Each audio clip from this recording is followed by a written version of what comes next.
Rádio Rio de Janeiro, a emissora da Fraternidade, passa a apresentar Luz na Penumbra, programa que leva ao seu coração a mensagem da doutrina espírita.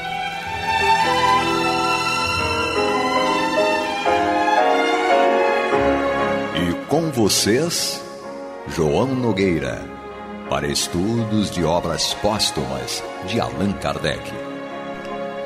Bem, meus queridos amigos e irmãos, aqui estamos nós uma vez mais, com muita alegria, para esse estudo de obras póstumas, como disse nosso Renaud, e nós estamos aqui com um capítulo novo.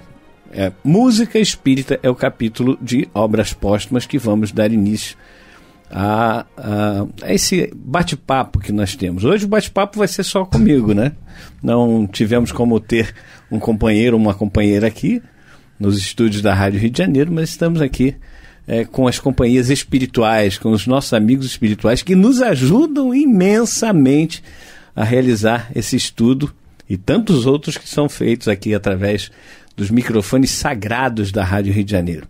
Então vamos à leitura do capítulo que trata de música espírita. Recentemente, na sede da Sociedade Espírita de Paris, o presidente me deu a honra de pedir a minha opinião sobre o estado atual da música e sobre as modificações que lhe poderiam advir por influência das crenças espíritas.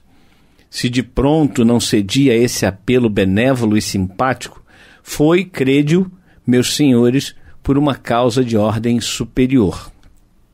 Os músicos são homens como os outros, mais homens talvez, e nessas condições falíveis e sujeitos a pecar.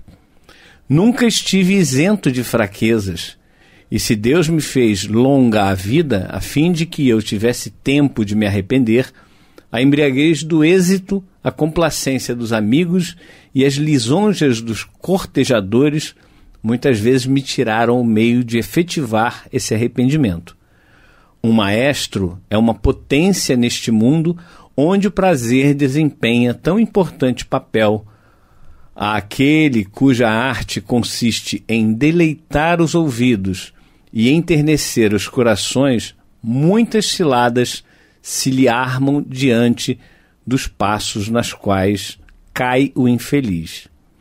Ele se inebria da ebriez dos outros, os aplausos lhe tapam as ouças, e ei-lo a caminhar direto para o abismo, sem procurar um ponto de apoio para resistir ao arrastamento. Entretanto, sem embargo dos meus erros, eu depositava fé em Deus, eu cria na alma que vibrava em mim, e libertando-se da gaiola sonora, ela presto se reconheceu em meio das harmonias da criação e confundiu sua prece com as que se elevam da natureza ao infinito, da criação ao ser incriado. Sou feliz pelo sentimento que a minha vinda ao seio dos espíritas provocou, porque foi a simpatia que o determinou, e se a princípio só a curiosidade me atraiu, é ao meu reconhecimento que devereis a explanação do tema que me propuseram. Bem, meus irmãos, aqui está o início da mensagem de Rossini, o maestro Rossini, já desencarnado, através da médium Delian. Ele vem trazendo, então, essa opinião dele a respeito da música em si, daquilo que ele fez quando estava encarnado entre nós. E aí ele vem falando a respeito dessa grande dificuldade que é de você ser uma pessoa de grande projeção, com uma capacidade muito grande como ele, de transmitir através da música para aquelas pessoas que ouviam, que acompanhavam a música que era executada. Ele teve muitas vezes o elogio e muitas críticas também negativas para dizer para nós, o Rossini dizer para nós que é muito difícil realmente estar nessa condição de famoso, de alguém que está se destacando, e as pessoas olham então e fazem uma série de elogios, e muitos elogios são descabidos, sabe? Aqueles elogios exagerados. A gente deve muito entender, a gente deve entender que o elogio não é ruim por si só. O elogio não é ruim. A pessoa que recebe o elogio deve fazer um filtro. Olha, isso aqui é verdade, isso aqui não é verdade porque a pessoa não me conhece. Muitas vezes as pessoas elogiam a gente, né? Depois de uma palestra, ou programa, Caminho do Senhor, Luz na Penumbra, um debate na Rio, ou qualquer um outro programa que nós participemos. As pessoas elogiam, né? Mandam seus elogios. Eu acho ótimo, eu gosto de receber os elogios, mas também eu acho ótimo quando me criticam, quando dizem, olha, João, naquele dia você falou assim, assim, assim, não gostei daquele jeito que você falou, ou acho que você está errado, está equivocado naquilo que você falou. Isso é ótimo, porque faz com que a gente perceba o erro, né? E vá consertar esse erro. Nenhum de nós é perfeito. Todos nós estamos ainda a caminho da perfeição. Aqui neste plano evolutivo em que nós nos encontramos, todos nós estamos a caminho, não chegamos lá ainda. Então é preciso que nós tenhamos a capacidade de perceber o que nós realmente somos, como nós realmente somos, em que ponto nós estamos e onde nós precisamos chegar. Então, quando recebemos o elogio, e esse elogio é um elogio, olha, legal, gostei do que você falou, da forma com que você falou, acho importante continuar a falar sobre isso, continuar falando sobre isso, continuar divulgando essa mensagem da forma que é divulgada. Isso é muito bom. Gostei, parabéns, ótimo. Isso é um incentivo para a pessoa continuar. Isso é um incentivo para que possa superar, inclusive, as suas próprias deficiências e fazer o trabalho do bem. É preciso fazer o trabalho do bem. É preciso que pessoas estejam aqui, aos microfones da Rádio Rio de Janeiro, e através, hoje em dia, né, com o isolamento social, através das lives todas que estão sendo feitas pelos centros espíritas, é preciso que nós possamos divulgar a mensagem de Jesus, divulgar a doutrina espírita para tanta gente. Estamos no mês de setembro que o CVV, junto com outras entidades, criaram com uma campanha de esclarecimento e de alerta sobre o suicídio. Nós podemos fazer mais por essas pessoas que estão numa condição de possível suicídio. Podem se suicidar a qualquer momento, qualquer pessoa pode se suicidar. Então é preciso que nós divulguemos a Rádio Rio de Janeiro, que é um instrumento maravilhoso da espiritualidade superior para levar essa mensagem tão esclarecedora, tão confortadora, tão encorajadora, que é a mensagem de Jesus, a mensagem da doutrina espírita. Então, elogio é muito bom e a crítica é muito boa. Agora, tem aquele elogio que é, nossa, você é absolutamente fantástico, você na terra e Deus no céu, acabou, não existe ninguém melhor do que você, sabe?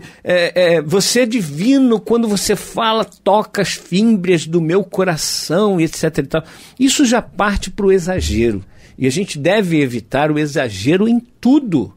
O exagero, então, ele pode prejudicar as pessoas, sim, mas o elogio consciente, tranquilo, ele não é prejudicial, não, a menos que a pessoa que receba o elogio se sinta o tal, e aí é problemático, né? Então, o Rossini fala nesse primeiro momento exatamente dessa condição que ele tinha no planeta Terra, e agora, desencarnado, ainda no planeta Terra, mas fora da carne, fora do plano material, mais denso, ele tem uma outra visão. E ele está feliz pelos espíritas tê-lo aceito ali naquele grupo de espíritos desencarnados, nesse momento em que estão elaborando a codificação. Então Rossini se sente muito feliz e continua ele aqui. Eu ali estava pronto a falar, supondo tudo saber, quando, abatido o meu orgulho, a minha ignorância se me patenteou. Fiquei mudo e a escutar. Voltei, instruí-me, e quando as palavras de verdade ditas pelos vossos mentores se juntaram à reflexão e à meditação, disse eu de mim para comigo: o grande maestro Rossini, o criador de tantas obras-primas segundo os homens, nada mais fez do que debulhar algumas das pérolas menos perfeitas do escrínio musical criado pelo mestre dos mestres. Rossini reuniu, olha que é o próprio Rossini falando, Rossini reuniu notas, compôs melodias, bebeu da taça que contém todas as harmonias, roubou algumas centelhas ao fogo sagrado, mas esse fogo sagrado nem ele nem os outros criaram. Nada inventamos. Copiamos do grande livro da natureza e a multidão aplaude quando não apresentamos por demais deformada a partitura. Olha aqui que coisa. Rossini aqui então falando com ele mesmo a respeito desse orgulho que às vezes a gente sente, e quando lembramos que Jesus disse: aquilo que eu vos tenho trazido, aquilo que eu vos tenho ensinado, nada disso é meu, mas daquele que me enviou. Isso foi Jesus quem disse. Aí muitas vezes nós nos arvoramos em mestres, senhores, poderosos, sábios, e aí a gente começa a achar que eu inventei isso, que eu inventei aquilo, eu criei isso. Nós não criamos nada. Nós simplesmente somos como papagaios, e muitas vezes papagaios imperfeitos que repetimos o que não é certo, que falamos a respeito daquilo que não conhecemos, e a gente pode atrapalhar muito as pessoas que nos rodeiam. Mas, meus queridos amigos e irmãos, este é o programa Luz na Penumbra. Estamos apresentando o estudo de obras póstumas de Allan Kardec. Hoje nós estamos estudando o capítulo sobre música espírita. Estamos lendo, então, uma mensagem do maestro Rossini, desencarnado, e essa mensagem veio pela psicografia da médium Delian. E continua aqui Rossini, então. Uma dissertação sobre a música celeste. Quem poderia de tal coisa encarregar-se? Que espírito sobre-humano poderia fazer vibrar a matéria em uníssono com essa arte encantadora? Que cérebro humano, que espírito encarnado poderia apanhar-lhe os matizes infinitamente variados? Quem possui a esse ponto o sentimento da harmonia? Não, o homem não está feito em tais condições.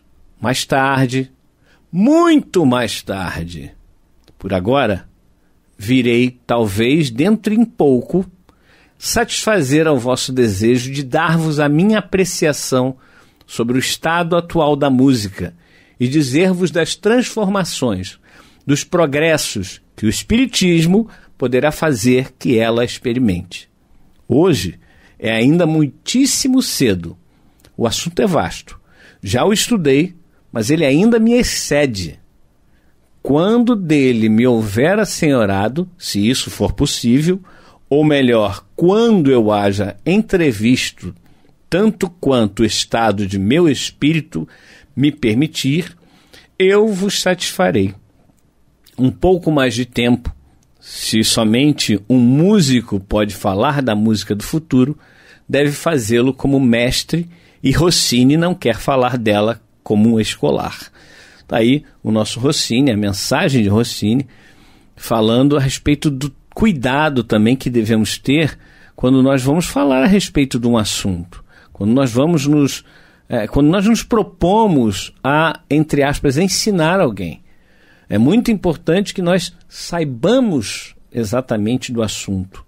E como se trata aqui do capítulo Música Espírita, nós precisamos ter muita cautela para não levar conceitos errados através da música. A música pode ser maravilhosa, maravilhosa ferramenta para que nós cheguemos às pessoas e elas possam ouvir a mensagem, que pode ser consoladora, pode ser encorajadora e pode ser esclarecedora também. Pode ser uma música com conteúdo técnico, mas esse conteúdo técnico precisa estar embasado na codificação. Isso é ponto número 1. Para fazermos música espírita, é preciso conhecermos o espiritismo e conhecermos muito bem o espiritismo. Não dá para fazer música espírita tendo um conhecimento raso do espiritismo. É preciso conhecer bem. É óbvio que nós não conhecemos bem o espiritismo. Eu digo, ninguém conhece bem o espiritismo, a não ser Jesus, Allan Kardec e os grandes espíritos que estão aí às voltas com o espiritismo para divulgar essa doutrina maravilhosa pelo mundo afora, tanto para os encarnados como para os desencarnados. Mas nós já estudamos há alguns anos a doutrina espírita. E quando eu falo doutrina espírita, eu me refiro à codificação espírita.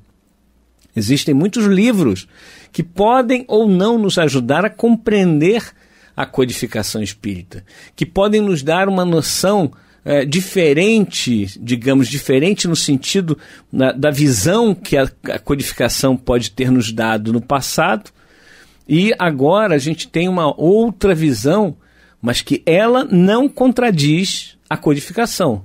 Se contradisser a codificação, algum erro tem aí, né? Ou na codificação ou na obra que está falando contrário à codificação.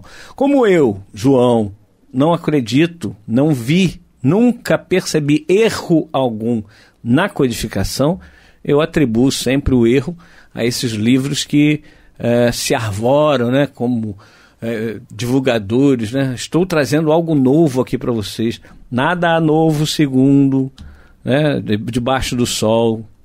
Então, a gente tem que entender que é preciso ter muito cuidado, como Rossini está nos dizendo aqui nessa mensagem.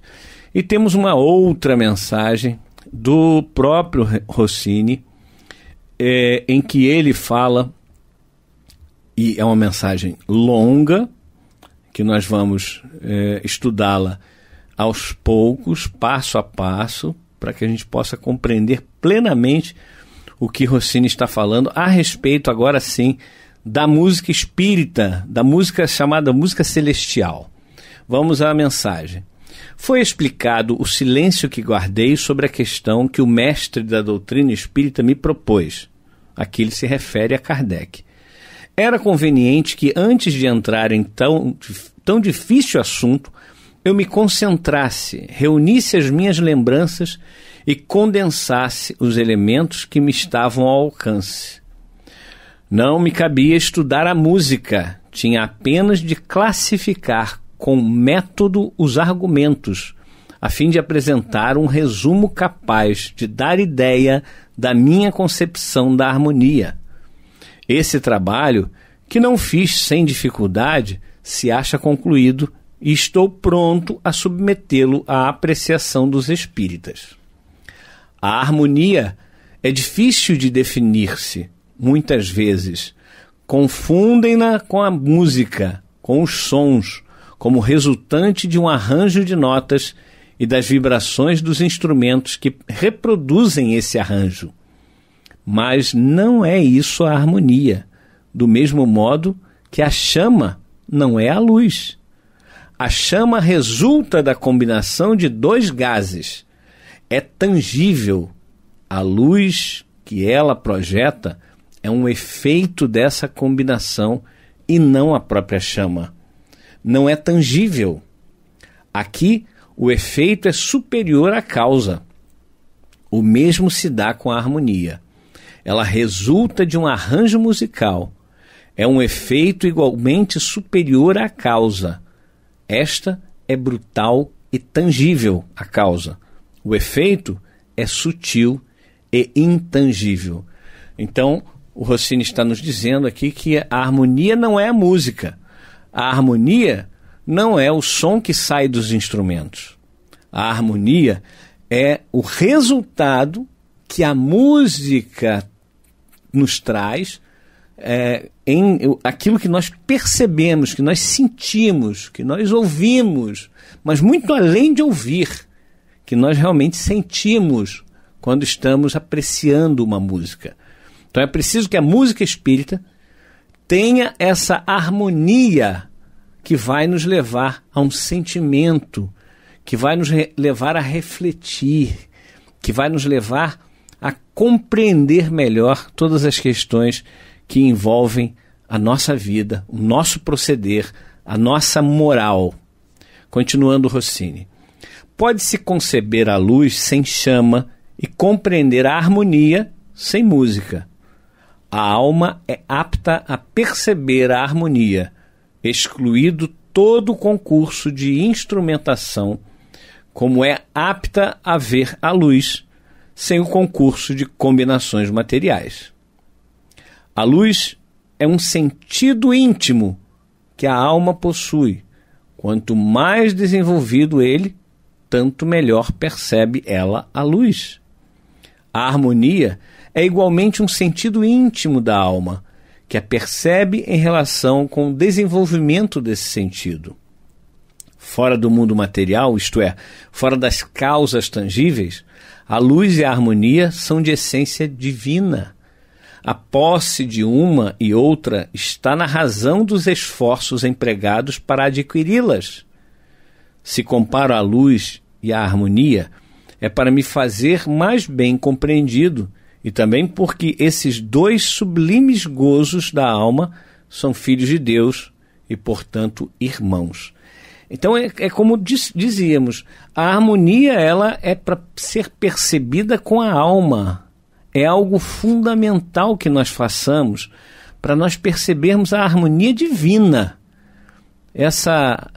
A música espírita, ela precisa fazer isso conosco, precisa nos levar a essa compreensão maior de Deus, daquilo que a doutrina espírita quer nos passar, quer nos mostrar, quer que nós compreendamos para podermos, ao entendermos, podermos viver melhor. E essa harmonia, é como diz Rossini, ela é divina, é inspirativa, ela nos conduz realmente a buscarmos sermos melhores e não apenas a querermos sermos melhores. Querermos muitas vezes da boca para fora, né? E não intimamente como nós devemos fazer. Então é isso, meus irmãos. Música espírita é o capítulo que nós estamos estudando do livro Obras Póstumas. Nós vamos ficando por aqui. No próximo programa nós vamos dar continuidade a essa mensagem de Rossini, e essa mensagem de Rossini que vai nos mostrando aos poucos, né, a compreensão do que deve ser realmente a música espírita. Eu sou bastante crítico com relação à música espírita por conta de ser um músico.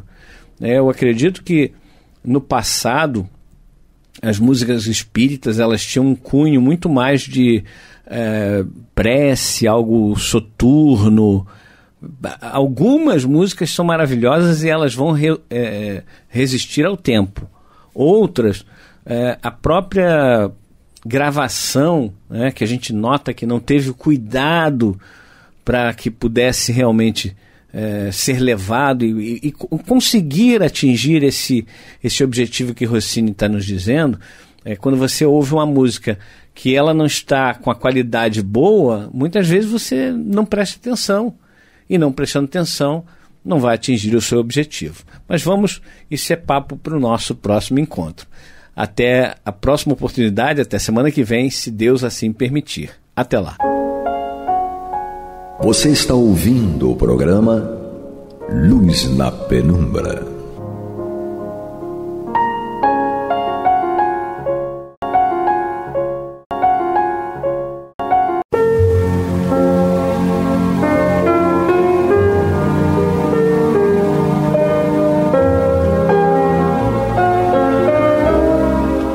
Rádio Rio de Janeiro está levando ao seu lar e ao seu coração a mensagem consoladora da doutrina espírita, através do programa Luz na Penumbra.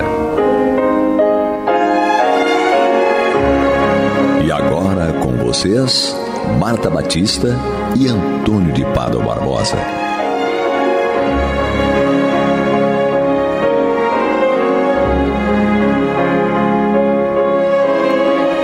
Boa noite, amigas e amigos ouvintes. Nós estamos juntos com o programa Luz na Penumbra, dando prosseguimento ao estudo do Evangelho segundo o Espiritismo, que está no seu 28º capítulo, Coletânea de Preces Espíritas. Nós vimos, na segunda-feira passada, aí o item que trata, do perdão das nossas dívidas e que ele está atrelado, estritamente à questão de como nós perdoamos, de como nós somos mais ou menos indulgentes para que esse perdão e essa indulgência chegue para nós. Isso é constante da primeira categoria de preces, que são as preces gerais, e a primeira oração dominical, que Kardec colocou para nós como sendo um exemplo, trazida por Jesus como um exemplo de concisão. Então, ele teve ali o seu prefácio, dando para nós uma noção geral do que seja essa oração, e depois veio desdobrando, justamente por ela ser concisa, para que, eventualmente, nós entendêssemos com um pouquinho mais de profundidade o que Jesus queria nos comunicar. Ele, então, veio desenvolvendo item a item, frase a frase da oração. E hoje, então, o nosso querido Antônio, que está aqui, como todas as semanas, para nos auxiliar na reflexão e nos comentários do Evangelho, ele vai, então, desenvolver os itens 6 e, se der tempo, ele fará também o item 7 e finalizará a oração dominical ou o Pai Nosso. Então, eu vou agradecê-lo e pela sua presença e os seus comentários, que ele os fará, e dar boa noite a ele para que ele inicie esses comentários sob a supervisão técnica do nosso querido Pablo. Boa noite, Antônio. Boa noite, Marta. Boa noite a todos. Realmente, já o Pai Nosso é uma coletânea também de pedidos, rogativas que nós fazemos a Deus de forma a tornar a nossa vida aqui menos complicada, menos dificultosa. E uma das coisas que, assim, contribuem para que nós não trilhemos sempre o caminho certo, que nos livrariam das situações dramáticas, são as tentações às quais nós estamos submetidos o tempo todo. E a primeira coisa que nós temos que fazer realmente é reconhecer que nós ainda estamos sujeitos a cair nessas tentações, porque somos ainda seres falhos, seres ainda impuros e que ainda não temos força suficiente para resistir a essas tentações. Então, já terminando esses pedidos que vêm através dessa oração, Jesus incluiu esse pedido que nós façamos a Deus. Não nos abandoneis à tentação, mas livrai-nos do mal. Ou seja, livra-nos das tentações e do mal. Então Kardec vai nos dar a explicação dele sobre essa frase final. Diz ele, Kardec: dai-nos, Senhor, forças para resistir às sugestões dos maus espíritos que tentam nos afastar do caminho do bem, inspirando-nos maus pensamentos. Então ele já começa a dizer isso, que nós temos que pedir a Deus são forças para que nós possamos resistir às tentações que os maus espíritos ou as más situações vão nos sugerir. Porque, como estamos nesse mundo de provas e expiações, como Cristo falou, que teríamos escândalos e tal, nós estamos submetidos a esse tipo de convívio com espíritos bons, maus, mais ou menos, há de tudo aqui no planeta. E como nós não temos ainda uma força moral muito elevada, volta e meia somos chamados por parceiros, ex-parceiros, colegas, ex-colegas de coisas erradas, que vivem nos chamando, nos lembrando do nosso passado e dos nossos desejos que estão lá meio escondidinhos e nos tentam, jogam aquela isca para que a gente caia. Agora, nós sabemos que não temos ainda força suficiente para dizer não. Então pedimos a Deus que tire esses espíritos do nosso caminho e nos ajude a resistir quando eles chegarem perto de nós e, se possível, os mantenha afastados, porque nós não garantimos a nossa negativa. E segue aqui Kardec: nós mesmos, porém, somos espíritos imperfeitos, encarnados na Terra para expiar nossas faltas e nos aperfeiçoar. A causa primária do mal está em nós, e os maus espíritos apenas se aproveitam das nossas tendências viciosas, nas quais eles nos mantêm, para nos tentar. Então, como ele está dizendo aqui, nós temos dentro de nós as imperfeições, nós temos dentro de nós aquelas brasinhas que estão ali, às vezes, um pouco cobertas de cinza e estão meio assim escondidinhas. Mas qualquer sopro, qualquer abano vai fazer aquilo voltar com tudo. Se nós não formos tentados, é bem capaz de conseguirmos passar uma encarnação inteira agindo corretamente. Mas das circunstâncias que nós estamos, com aquilo ainda dentro de nós, atraindo para nós espíritos semelhantes, é muito difícil que a gente não sofra tentações o tempo todo. Então, por isso é que nós rogamos a Deus que nos ajude, nos dê força para resistir a isso. Mas é bom relembrar o que Kardec fala aqui.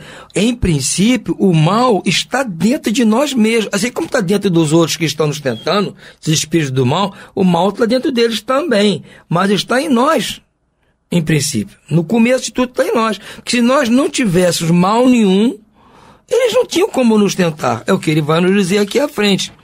Cada imperfeição é uma porta aberta à influência desses espíritos. Enquanto que, contra os seres perfeitos, eles são impotentes e renunciam a qualquer tentativa de atacá-las. Então, eles só nos atacam porque veem em nós ainda as imperfeições. Diz ele aqui, cada imperfeição nossa é uma porta aberta a essa influência dos espíritos. Agora, eles, espíritos, não chegam nem perto de tentar os espíritos perfeitos, os seres perfeitos, os seres do bem, porque sabe que não vão ter guarida ali. Eles só vão ter guarida onde o terreno for semelhante ao que eles têm. Ou seja, eles só vão se dar bem quando houver sujeira igual a deles. Se o ambiente estiver totalmente limpo, eles nem ousam chegar perto. A vibração deles não coaduna com a vibração de quem é do bem. Eles são capazes de nem ver as pessoas do bem. Eles não conseguem nem captar a vibração dessas pessoas. Eles passam e nem veem para tentar. Eles só vão tentar aqueles que estão ainda vibrando na mesma faixa vibratória deles. Tudo o que fizermos para afastá-los será inútil se não colocarmos em oposição a eles uma vontade inquebrantável de permanecer do bem e uma renúncia absoluta ao mal. Ou seja, Kardec diz claramente aqui, não tem nada que a gente possa fazer para evitar essa influência deles se não for através de uma vontade inquebrantável de permanecer no bem. Ou seja, a força que nós temos que ter para nos opor a esses espíritos é a nossa vontade férrea de permanecer no bem. E é isso que nós pedimos a Deus, que nos dê essa força para ter dentro de nós essa vontade inquebrantável de permanecer no bem. É isso que nós estamos pedindo a Deus aqui no finalzinho, nos livrar das tentações, é isso. Nos dê essa força, porque só com essa vontade é que nós vamos conseguir evitar a influência desses espíritos. Portanto, é contra nós mesmos que precisamos dirigir nossos esforços. Aí então os maus espíritos se afastarão naturalmente, visto que é o mal que os atrai, enquanto que o bem os repele. Então, se nós tivermos força bastante suficiente para permanecer no bem, eles não têm nem como se aproximar, diz Kardec aqui, eles se afastam naturalmente, porque o que os atrai para nós são essas coisas erradas que ainda, às quais nós ainda damos guarida. Se nós não dermos guarida a esses maus pensamentos, às más atitudes, aos maus atos, às más vontades, eles não têm como se aproximar, eles vão se afastar.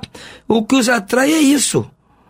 Na verdade, com a nossa sujeira, nós atraímos todas as moscas. Claro. Se nós não tivermos sujeiras dentro de nós, as moscas não têm por que vir para cima de nós. Elas vão procurar onde tem sujeira de que elas gostam, não vão ficar perto de nós. Então nós pedimos a Deus força para permanecer no bem, de forma a espantar esses espíritos. A nossa fraca luz ajuda a espantar esses espíritos. Senhor, sustentai-nos em nossa fraqueza, inspirai-nos pela voz dos nossos anjos guardiães e dos bons espíritos, a vontade de nos corrigirmos das nossas imperfeições, para que possamos impedir que os espíritos impuros tenham acesso à nossa alma. Justamente, ele reitera aqui o pedido que Deus sustente em nós sustentar em nós. Senhor, sustentai-nos em nossa fraqueza, quer dizer, nós estamos na fraqueza, precisamos de alguém que nos sustente e nos inspire pela voz dos nossos anjos guardiães e dos bons espíritos, a vontade de nos corrigirmos de nossas imperfeições. Ou seja, pedimos a Deus que permita que esses espíritos bons, nossos anjos guardiães e os bons espíritos, nos inspirem a vontade de nos corrigirmos das nossas imperfeições. Porque só essa vontade, esse esforço de nos corrigir, já é suficiente para impedir que esses espíritos impuros venham atrás de nós. Vejam bem, a vontade, o desejo, o esforço em fazer o bem já espanta os espíritos. Nós não podemos nem achar que precisamos já fazer o bem, ser puros para afastá-los. Não, o esforço que nós fizermos já é grande força para espantar esses maus espíritos. É isso que precisa ficar claro aqui. Ninguém precisa ser santo, já espírito puro, para ficar livre das tentações desse espírito. Não, nós vamos ficar livres só da vontade de querer ficar livre, só da vontade de praticar o bem, do esforço em praticar o bem. E isso é muito importante, que eu queria que realmente ficasse gravado na cabeça de cada um. O esforço que nós fizemos é recompensado numa proporção muito maior do que a gente possa imaginar. Bom, Allan Kardec segue aqui, não sem antes nos remeter ao item 11, que vai tratar de preces específicas para os nossos anjos guardiães e os espíritos protetores. Mas ele segue ainda aqui sobre esse pedido a Deus para nos livrar das tentações. Senhor, o mal não é obra vossa, porque a fonte de todo o bem, que sois vós, não poderia jamais criar nada de mal. Somos nós mesmos que o criamos ao desrespeitar as vossas leis e pelo mau uso que fazemos da liberdade que nos concedestes. Quando os homens obedecerem às vossas leis, o mal desaparecerá da terra, como já desapareceu nos mundos mais adiantados. Também é importante, isso nos dá muita esperança, de que nosso mundo um dia vai ser um mundo bom, de paz, tranquilidade, de amor e harmonia. Então, nesta época, o mal terá desaparecido da terra, ou seja, quando os homens obedecerem à lei de Deus.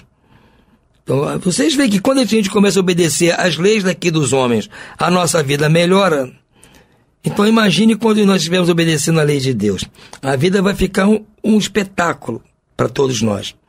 Segue aqui Kardec. O mal não é uma necessidade fatal para ninguém. Parece irresistível somente para aqueles que a ele se entregam com satisfação. Se nós temos a vontade de fazer o mal, também podemos ter a de fazer o bem.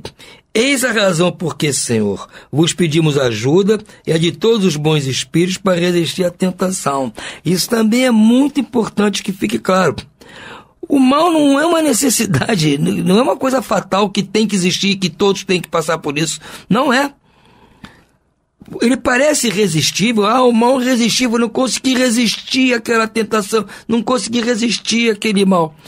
Ele só parece ser assim porque nós nos integramos à satisfação que aquele mal proporciona.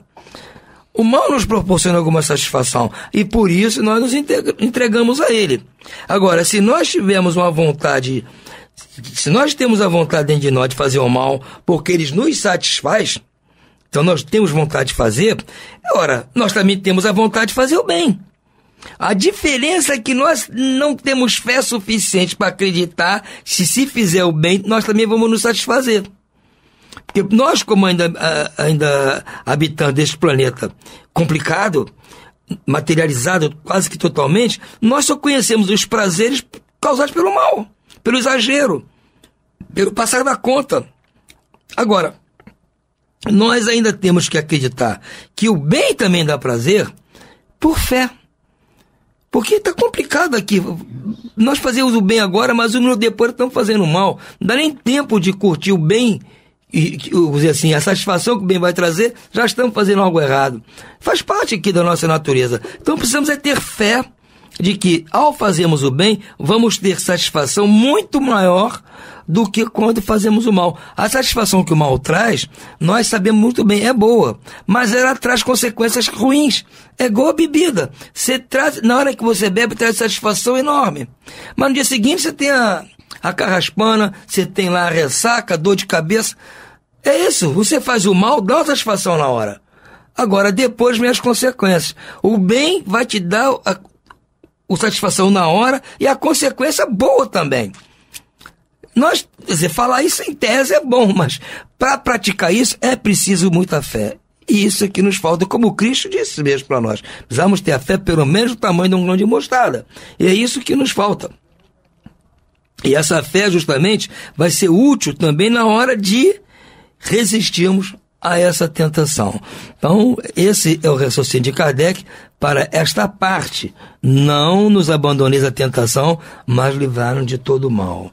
E agora vem a parte 7, que, como nós sempre sabemos, no finalzinho, o amém, que quer dizer assim seja. Algumas pessoas usam a palavra latina, outras usam a sua tradução para o português. Aqui no livro está a tradução para o português. Assim seja. Quer dizer, nós, depois de fazermos todos esses pedidos a Deus, todos os pedidos que nós fizemos aqui, estudamos aí nos últimos programas, nós rogamos ainda que aquilo tudo que pedimos seja cumprido, que seja feito, esteja de acordo com tudo. Então Kardec nos diz: que seja do vosso agrado, Senhor, que nossos desejos se realizem, mas nos curvamos diante da vossa infinita sabedoria. Sobre todas as coisas que não conseguimos compreender, seja feita a vossa vontade e não a nossa, porque só quereis o nosso bem e sabeis melhor do que nós o que nos é útil. Então é que ele diz aqui, nós quando falamos assim seja, nós estamos dizendo que seja feita a vontade de Deus, que tudo seja feito do seu agrado. Nós pedimos então que o nosso desejo se realize, mas nós temos que nos curvar diante da infinita sabedoria de Deus, porque Ele, sobre todas as coisas, que nós não conseguimos compreender. Então nós temos que confiar que Deus sabe tudo. Algumas coisas nós não sabemos. Então, em vez de ficar relutando em aceitar a vontade de Deus, vamos aceitar a vontade de Deus. Mesmo na hora que nós não compreendermos o que está realmente, como é que a vontade de Deus está sendo aplicada. Então, diz Kardec, que seja feita a sua vontade de Deus e não a nossa. Então nós pedimos aqui, seja feita a vossa vontade e não a nossa. Porque a nossa é uma vontade ainda muito ignorante, eivada da nossa falta de conhecimento. Agora, a vontade de Deus é soberana, absoluta e onisciente. Como diz Kardec, porque Deus só quer o nosso bem e sabe muito melhor do que nós o que nos é útil. Meu Deus, nós vos dirigimos esta prece por nós mesmos, por todas as almas sofredoras, encarnadas e desencarnadas, por todos os amigos e por todos os inimigos, por todos aqueles que solicitam a nossa assistência e em particular por... Veja bem, aqui Kardec está terminando dizendo isso, que nós nos dirigimos a Deus fazendo esta prece, o Pai Nosso, pedindo por nós mesmos, em primeiro lugar, pedindo por todas as almas que nós consideramos almas sofredoras, sejam encarnadas ou desencarnadas, pedimos por nossos amigos, por nossos inimigos, pedimos por todos aqueles que solicitam a nossa assistência, a nossa ajuda, a nosso amparo, e em particular por, aí se a gente acha por bem, declinar o nome de uma pessoa que está aqui nas nossas preocupações, que nós sabemos que está muito necessitada. Então nós botamos aqui em particular por fulano de tal. Quando fizermos o nosso Pai Nosso, podemos incluir diretamente o nome de uma pessoa ou falar em geral, para todas as pessoas que sofrem, etc. Suplicamos a vossa misericórdia e a vossa bênção para todos nós. Acima de tudo, a misericórdia de Deus, que nós estamos muito precisados, né? Que Ele nos perdoe todas as nossas ofensas, porque estamos numa situação muito dramática. E a vossa bênção, que Ele deseje para nós o nosso bem. É isso que nós queremos. Sabemos que é verdade, que Deus só quer o nosso bem, mas não nos custa pedir mais um pouquinho, não é? Porque, como disse, nós não temos uma fé tão grande. E aqui Kardec tem uma nota e diz: aqui podem ser feitos os agradecimentos a Deus e os pedidos para nós mesmos e para outras pessoas. Aí ele vai nos remeter ao item 26 e 27, que nós vamos estudar mais para frente aqui. Então, nós fechamos aqui o estudo do Pai Nosso, que foi a primeira prece trazida por Kardec, por solicitação dos Espíritos, que, como eu disse aqui, é uma prece que vale para mim, para você, para nós, para eles, para todas as pessoas dos pronomes pessoais. Valem para todos. Valem para todas as pessoas. Sejam elas boas, sejam elas não boas, sejam sofredoras, encarnadas, desencarnadas, não importa. Essa prece vale para todos, é para qualquer hora, qualquer momento, qualquer situação. Independentemente da gente conhecer ou não as preces que vamos estudar mais para frente, esta substitui a qualquer outra. Então, no momento em que nós precisamos de ajudar alguém, ou pedir por nós mesmos, ou por alguém que tem nos deixado preocupados, nós podemos orar esse Pai Nosso, que todos nós sabemos de cor salteado. Então não vai ser difícil para nós pedir todas as nossas coisas, pedir tudo aquilo que precisamos a Deus, através da prece trazida por nosso Senhor Jesus Cristo. É isso aí, Marta. É verdade. É muito interessante, né, esse item, o 6, né, e o 7 também, porque é um complemento, inclusive, né? E é um complemento que a gente vê, né, que a gente normalmente fala tão maquinalmente, mas quando a gente estuda item a item, né, frase a frase, parágrafo a parágrafo, a gente percebe o quanto esse assim seja é complementar e totalmente coerente com o quadro anterior, né, quando ele diz que não nos abandoneis à tentação, mas livrai-nos do mal. Porque ele está dizendo, né, que é importante que a gente perceba, né, quando ele diz não nos abandoneis, existem outras traduções, Kardec comenta aqui, que dizem não nos induzais à tentação. É interessante que a gente observe que não nos induzais pode dar uma impressão de que Deus está nos induzindo a ter uma tentação, quando na verdade, como bem colocou o Antônio, as tentações estão dentro de nós. Elas se encontram dentro de nós. Então, é preciso que a gente perceba isso, né? As tentações não vêm de Deus. Ao contrário, elas vêm de nós e Deus, nós temos que pedir a Ele que Ele nos fortaleça, né? E não nos deixe entregue à nossa própria sorte, que é a sorte das tentações, né? Então, para que aquilo que nós temos ainda de imperfeição muito forte, não venham a conectar com esses espíritos nessa faixa vibratória. Porque aí, com certeza, nós não teremos força suficiente para resistir, porque ainda somos muito imperfeitos. E quando no final ele diz que assim seja, é justamente mostrando a nossa resignação e a nossa sujeição à vontade de Deus, porque sabemos que essa vontade é sábia. E lógico, né? Muitas vezes nós pedimos coisas que queremos, que desejamos que se cumpram, mas nem sempre elas irão se cumprir, porque nem sempre serão o melhor para nós.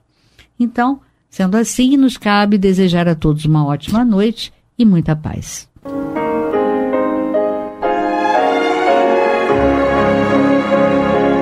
E vamos ouvir agora a prece de encerramento de nosso programa, na voz de Geraldo de Aquino.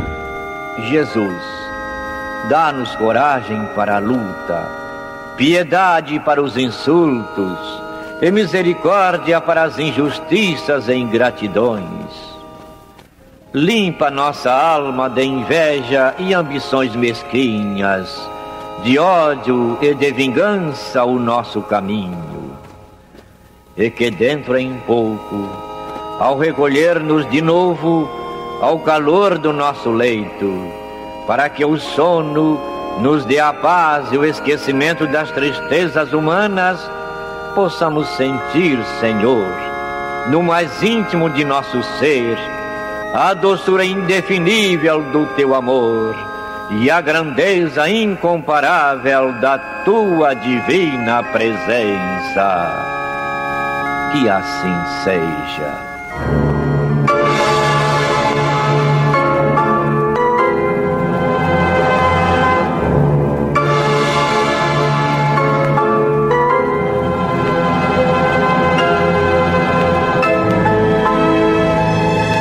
Acabamos de apresentar o programa Luz na Penumbra, que voltará a ser apresentado amanhã às 21 horas nesta emissora.